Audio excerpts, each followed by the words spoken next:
Okay, so the problem that I want to solve with you is problem 557. Text is on page 211, and it says that a part of an automatic screwdriver designed to drive several million screws, so it's over 1 million, it's designed for infinite fatigue life. We know the torque, maximum torque, it's 100 pound-inch, so minimum torque is 0, maximum torque is 100 pound-inch. And we need to calculate design factor for infinite fatigue life if the material SAE 8740 oil quenching temp are 1000. Okay, so here's the figure. We have a reduced diameter portion of the screwdriver component, and we have a 0.3 inches and 0.5 inch, and then there is a fillet radius in between them, and so definitely there's a stress riser there, and we're going to account for that. What else? For the material, if you go to page 788, you can get from there the yield strength and ultimate strength in both in tension. Okay, and so here we have a the case of a mean alternating stress situation, and first thing that we need to do is to calculate stress concentration factor, and then we need to calculate the equivalent stress and the mean equivalent stress and the alternating equivalent stress. Okay, so for the stress concentrator, this is torsion load, and we go to the back of the book, and so it's page 833, and I think we've been here before. So we need to calculate the ratio major diameter over minor diameter, and then radius over minor diameter. So major diameter over minor diameter is the 0.5 over 0.3, and then we have lower or r over lowercase d, so that's 0.025 over 0.3. Okay, and have those values calculated. They are 1.667 and then 0.0833. Okay, so with these two values, we don't have, of course, there's we're closer to the d over d is 2, and then 0.83, so we need to extrapolate. We can say is maybe 145 arguable. So from here we get the stress concentration factor, KT, 1.45, and again page was where the chart is 833. Okay, and then we need to calculate the nominal shear stress. Same page and same chart shows us how to calculate the nominal stress. So we have shear stress. It's torque over polar section modulus. So we have sigma nominal, and that will be calculated with, so maximum torque is 100 pound-inch, minimum torque is 0, so nominal would be calculated with the maximum torque, and again there will be T max over pi minor diameter power 3 over 16.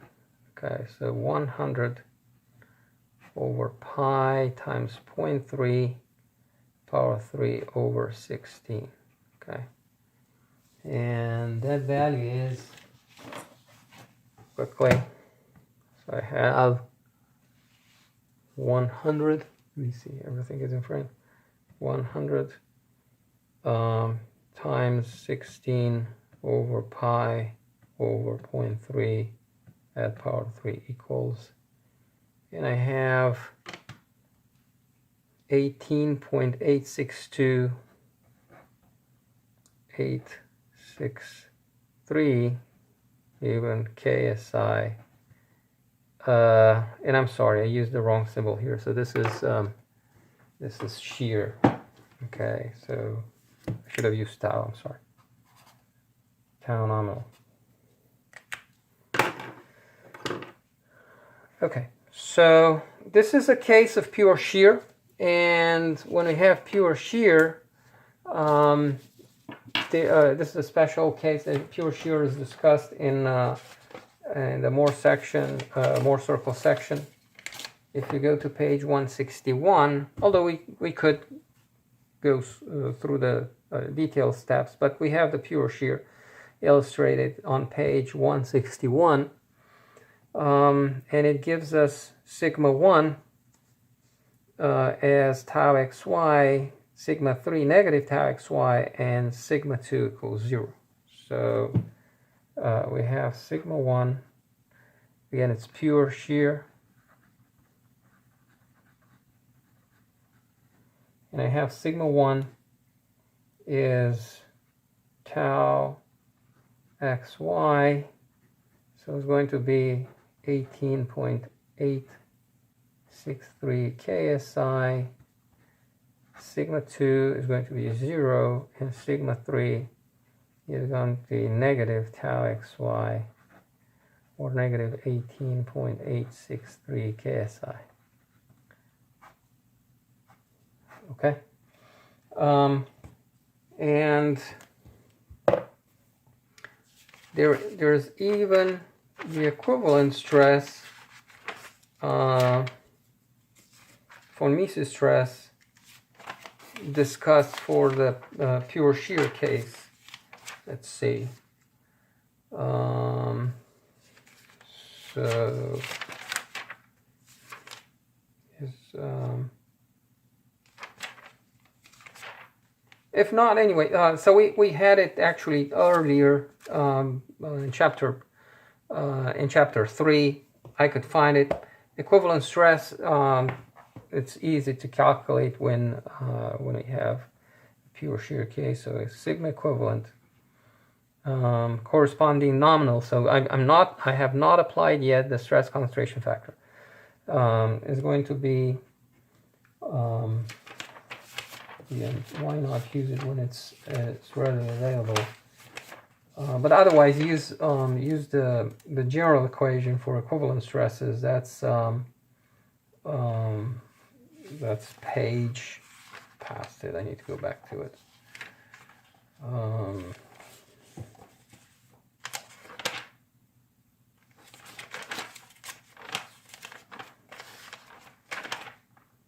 Okay, so page 156 in equation 415.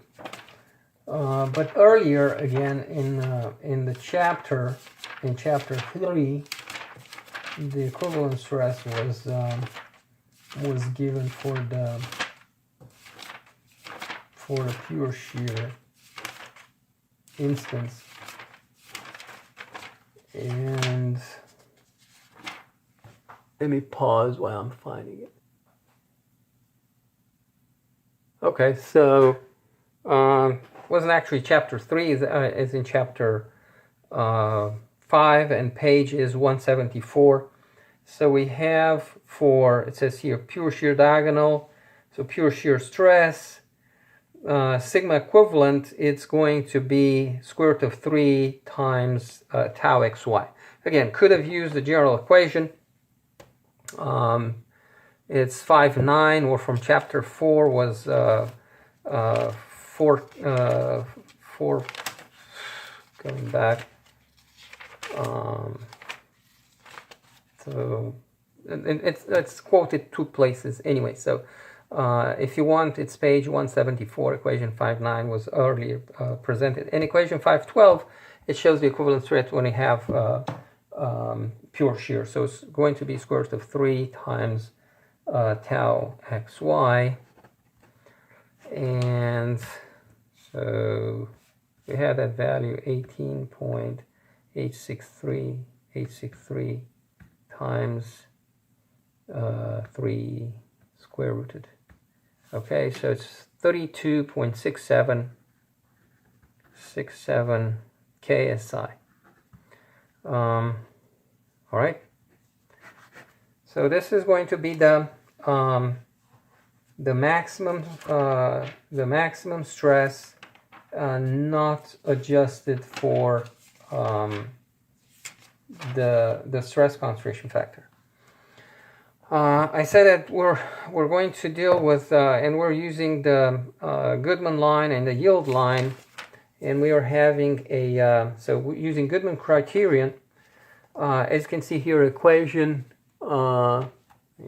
equation 528 tells us that the stress concentrator should be applied only with the alternating stress. And to check for early cycle yielding, equation 29, it uses stress concentrator with both the mean and alternating stresses. So what we need to do is to calculate sigma mean, sigma alternating. Also need to calculate the true endurance limit, Sn prime. So let's take care of the mean and alternating stresses first.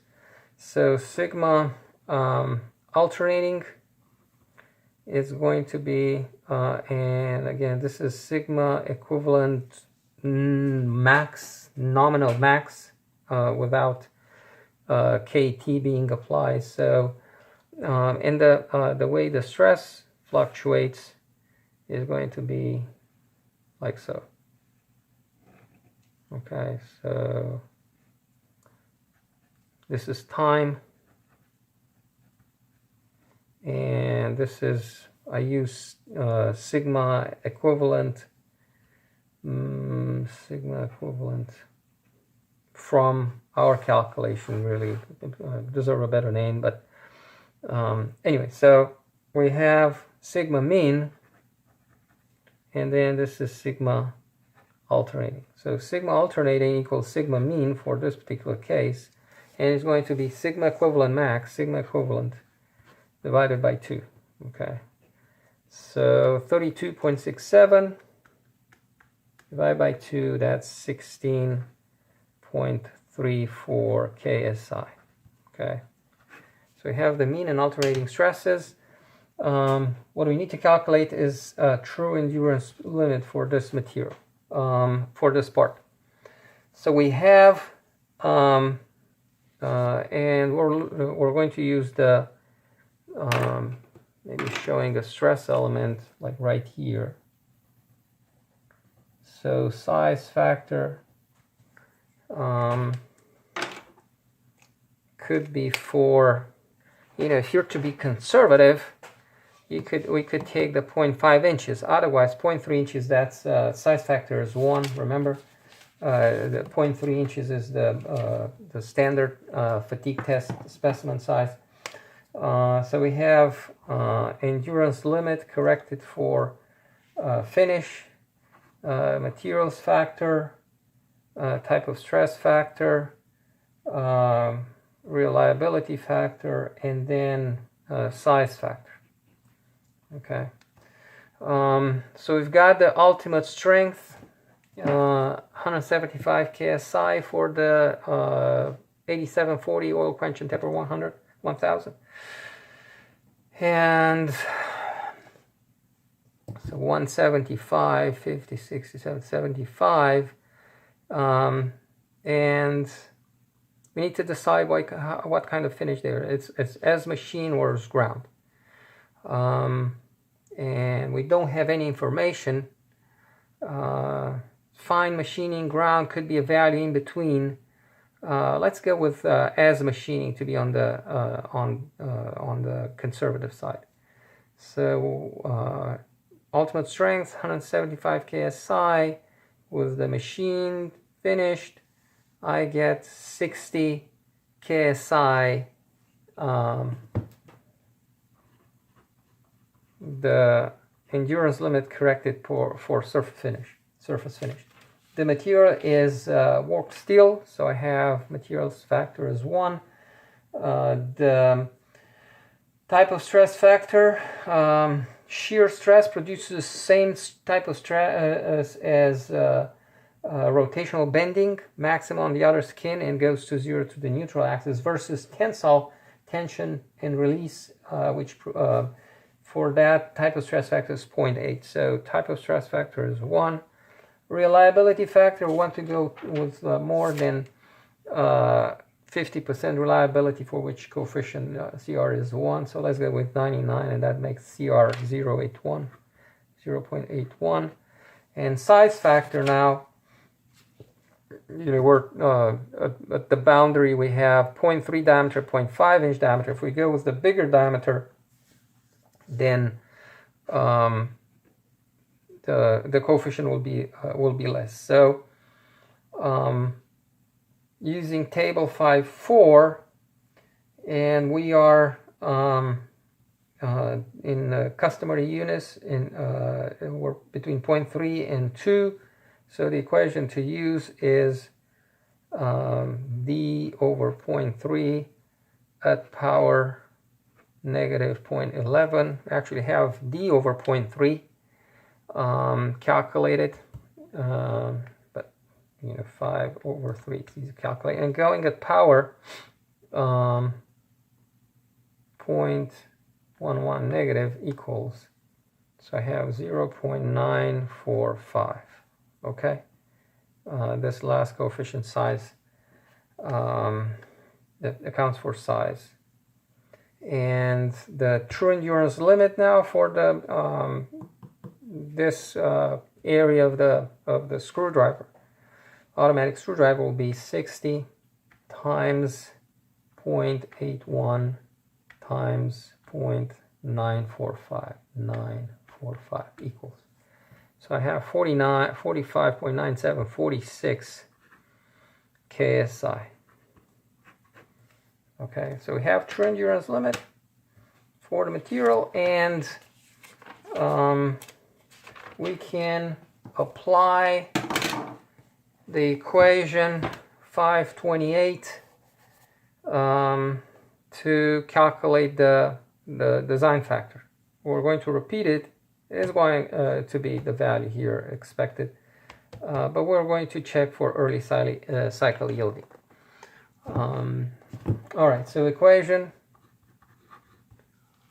is 528. Remember, the one with the figure, with figure 515, it has a typo, so use the one in the text, 528. And we have KT times sigma alternating over true endurance limit plus sigma mean over ultimate strength equals 1 over n. All right, so KT, we've got 1.45 times sigma alternating 16.34 over 46, and then plus mean stress is the same, 16.34. The ultimate strength, 175 KSI equals 1 over n. So let's calculate this business and take the inverse of it, and that will be the design factor. 1.45 times 16.34 over 46 plus 16.34 over 175 equals, take the inverse, and design factor appears to be n 1.64, which is small. It appears to be a small design factor. If we check for early cycle yielding, there will be KT applied to both mean and alternating stresses. So equation 5.29, I'm not expecting to give us a bigger design factor, so this is the answer I anticipate. So we have KT times sigma alternating over SY plus KT times sigma mean over SY equals 1 over N. And since sigma A and sigma M are the same, so we really have 1.45 KT times 16.34 equals over yield strength 167 equals, I take that times 2 and then take the inverse. So from here I get a design factor of 3.52. Okay, so intersection of the load line with the yield line, taking the ratio distance from to the failure point, the yield point, and then distance from origin to the load point, that ratio will be 3.52. This is a smaller value. This is the answer. And we comment is small.